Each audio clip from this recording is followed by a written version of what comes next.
కొంతమంది వర్క్ చేసేటప్పుడు ఆటోమేటిక్‌గా ఏందంటే, మన డౌన్ లైన్స్ ఎవరున్నారో, మన బిజినెస్ పార్ట్నర్స్ ఎవరున్నారో ఎట్లా ఆలోచిస్తున్నారంటే, నేను వర్క్ చేయటం వల్ల ఆటోమేటిక్‌గా నా అప్‌లైన్‌లో డబ్బులొస్తున్నాయి. నేను వర్క్ చేయటం వల్ల నా అప్‌లైన్‌లో డబ్బులొస్తున్నాయి. లక్షల్లో సంపాదిస్తున్నారు. సార్ అది తప్పండి అసలు. అస్సలది 100% తప్పు. నువ్వు వర్క్ చేసినా, వర్క్ చేయకపోయినా 100% అప్‌లైన్‌లో డబ్బులొస్తాయి. ఎందుకంటే, అతను ఆల్రెడీ వంత వర్క్ చేస్తున్నారు ఒక ఇన్‌కమ్ రావడానికి ఎంత హార్డ్ వర్క్ చేసుంటాడు. కింద డౌన్ లైన్స్ చాలా ఉన్నాయి. అటువంటివి ఉంటే మామూలుగా ఈ సిస్టమ్‌లో నిలవాలంటే అప్‌లైనర్ గురించి మీరు ఆటోమేటిక్‌గా అప్‌లైనర్ ఏం చెబుతారో అది చేసుకుంటూ ఎళ్ళండి. అప్‌లైనర్ ఏం చెబుతారో అది చేసుకుంటూ ఎళ్ళండి. అప్‌లైనర్ వల్ల మీ వర్క్ చేయడం వల్ల అప్‌లైనర్ డబ్బులు రావు. అప్‌లైనర్ వాడు వర్క్ చేసుకొని, హార్డ్ వర్క్ చేసి సార్ మీరు ఈ పొజిషన్‌లో ఉండడానికి మీ అప్‌లైనర్ ఎంత వర్క్ చేసుంటారో ఆలోచించండి. నేను డైరెక్టరు, సిల్వరో, బ్రౌనో చేయడానికి ఎంత మీకు హార్డ్ వర్క్ చేసుంటారు. ఎంత సపోర్ట్ ఇచ్చుంటారు. బట్ నువ్వు గూడా ఒక కంపదరికొచ్చేలకి ఇప్పుడు ఫస్ట్ డౌన్ లైన్‌గా వస్తావు. నీకు గూడా కిందొచ్చేలకి ఆల్రెడీ టీమొచ్చినప్పుడు నువ్వు గూడా వన్ ఆఫ్ ది అప్‌లైనర్ అవుతావు.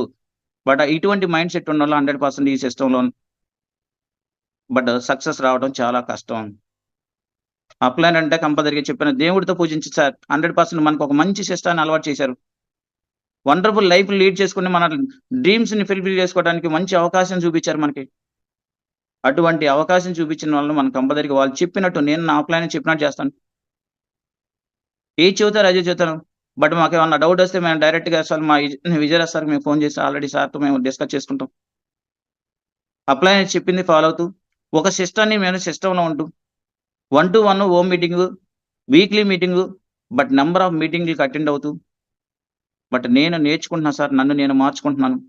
నన్ను మార్చుకొని నేను నేర్చుకొని, నా కింద వాళ్ళకి ఆల్రెడీ నేర్పుతూ, నేను లీడర్‌గా ఉంటూ, నా కింద వాళ్ళని లీడర్‌గా తయారు చేస్తూ, బట్ నేనొచ్చాను సార్ ఇప్పుడొచ్చేలకి నా టీమ్‌లో వచ్చేలకి ఇంచుమించు వచ్చేలకి ఒక 30-40 మంది ఆల్రెడీ ప్లాన్ చెప్పేవాళ్ళున్నారు. Wonderful persons. ఆళ్ళు గూడా టీచర్సే. అటువంటోళ్ళకి అసలు ఏం చెప్పని పర్సన్ గూడా ఏమి చదువుకోని పర్సన్ గూడా ప్లాన్ చెప్పే విధంగా అతన్ని తయారు చేసుకున్నాం.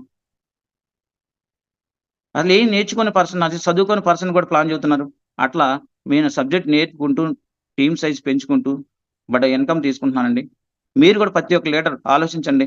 బట్ వెస్టేజ్ కంపెనీ అనేది సీరియస్‌గా తీసుకొని, అది పార్ట్ టైమ్ చేస్తారా? ఫుల్ టైమ్ చేస్తారా? అది మీ మీద డిపెండ్ అవుతుంది.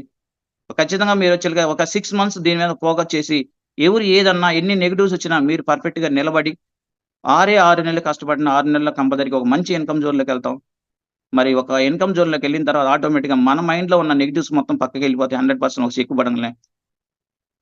బట్ ఒక చెక్ వచ్చిందాక ఆటోమేటిక్‌గా మీకు గూడా నాకు గూడా డౌటండి. చాలా డౌట్స్. ఉందామా? చేద్దామా? అసలు ఇన్‌కమ్ వస్తదా? అదేంటో ఎస్టేజ్‌లో డబ్బులున్నాయా? చాలా విధంగా ఆలోచించేవాడిని. ఫస్ట్ ఇప్పుడు కొత్తగా ఎవరొచ్చారో, ఎవరు జాయిన్ అయ్యి ఆటోమేటిక్‌గా వర్క్ చేస్తున్నారో, వాళ్ళకి గూడా సేమ్ ఫీలింగ్ ఉంటదండి. అందరికి ఉంటది. అది ఫస్ట్ స్టార్టింగ్‌లో అందరికి ప్రాబ్లమ్స్ ఉంటాయి. మరి ఆ ప్రాబ్లమ్స్ అనేది అందరికి కామన్ గాబట్టి, మీరు ఫస్ట్ మీరు నిలబడండి. సిస్టమ్‌లో కనీసం వచ్చేలకి ఒక 6 నెలలు కంటిన్యూషన్‌గా వర్క్ చేయండి. 6 నెలలు కంటిన్యూషన్ వర్క్ అండి. సీరియస్‌గా వర్క్ చేయండి. 100% మీ లైఫ్ అనేది వండర్‌ఫుల్‌గా ఉండబోతుంది. వెస్టేజ్ కంపెనీలో తీసుకునే ఇన్‌కమ్ అనేది మీరు ఏ సెక్టార్‌లో తీసుకోలేరు. మీ జాబ్ గాని ఏదైనా గమని మన సెక్టార్ వెస్టేజ్ కంపెనీలో అసలు గవర్నమెంట్ సెక్టార్‌లో పనిచేసే వాళ్ళ నంబర్ ఆఫ్ పర్సన్స్ వస్తున్నారండి. నంబర్ ఆఫ్ పర్సన్స్ వచ్చి వాళ్ళ యొక్క ఆహ్, డ్రీమ్స్ మొత్తం ఫుల్‌ఫిల్ చేసుకున్నారు వెస్టేజ్ కంపెనీలో. మరి గవర్నమెంట్ సెక్టార్‌లో వాళ్ళే ఆటోమేటిక్‌గా దీంట్లో వచ్చి వర్క్ చేస్తున్నారంటే ఒకసారి ఆలోచించండి లీడర్స్. కొంతమందొచ్చి కంపెనీ గురించి డిస్కస్ చేస్తారు. సార్ కంపెనీ గురించి డిస్కస్ చేయాల్సిన అవసరం లేదు. దాని గురించి తెలుసుకోవాల్సిన అవసరం లేదు. ఆల్రెడీ నేను అదే విధంగా ఒక 8 నెలలు ఆల్రెడీ ఈ వెస్టేజ్ కంపెనీలో టైమ్ వేస్ట్ చేశాను సార్. కంపెనీ జెన్యూన్‌గా ఉందా? అన్నీ సర్టిఫై ఉన్నాయా? అన్నీ ఒరిజినలా? ఇవి వాడితే ఆటోమేటిక్‌గా ఎటువంటి సైడ్ అయన్నీ తెలుసుకున్నాం సార్. అన్నీ తెలుసుకున్నాం. కానీ కంపెనీ గురించి మనకంటే 18,00,000 తీసుకున్న విజయరావు సారే ఆల్రెడీ తెలుసుకొని వచ్చారు సార్ సిస్టమ్‌లోకి. మీరు కంపెనీ గురించి టైమ్ వేస్ట్ చేసుకోవద్దు. ఆల్రెడీ ఎవరొచ్చారో కొత్తగా వచ్చారో సీరియస్‌గా తీసుకోండి. సీరియస్‌గా తీసుకొని బట్ కంటిన్యూషన్‌గా వర్క్ చేసుకుంటా వస్తే తక్కువ టైంలోనే మంచి ఇన్‌కమ్ జోన్‌లోకెళ్తాము. 100% నేను నమ్మాను. నేను నమ్మి మంచి ఇన్‌కమ్ తీసుకుంటున్నాను. మీరు గూడా నమ్మండి. మైండ్ సెట్ మార్చుకోండి. ఈ వెస్టేజ్ కంపెనీలో నేను సంపాదించుకోవాలని కోరిక, పట్టుదల, తపన 100% ఉంటే ఎస్టేజ్ కంపెనీలో వెతకడం చాలా సింపుల్. తక్కువ టైంలోనే మంచి ఇన్‌కమ్ జోన్‌లోకెళ్ళొచ్చు. మీరందరూ మంచి ఇన్‌కమ్ జోన్‌లోకి వెళ్తారని ఆశిస్తూ, ఇంత అవకాశం ఇచ్చిన విజయరాజ్ సార్‌కి నా ధన్యవాదాలు తెలుపుకుంటూ, బట్ అదే విధంగా నన్ను ఇన్వైట్ చేసిన మా ఆఫ్‌లైన్ రమణ సార్‌కి గూడా నా థాంక్స్ చెప్పుకుంటూ, బట్ ఇంత అవకాశం ఇచ్చిన మీ అందరికీ బట్ నా లైఫ్ జర్నీని మీరింత నీట్‌గా మీ అందరికి థాంక్స్ చెప్పుకుంటూ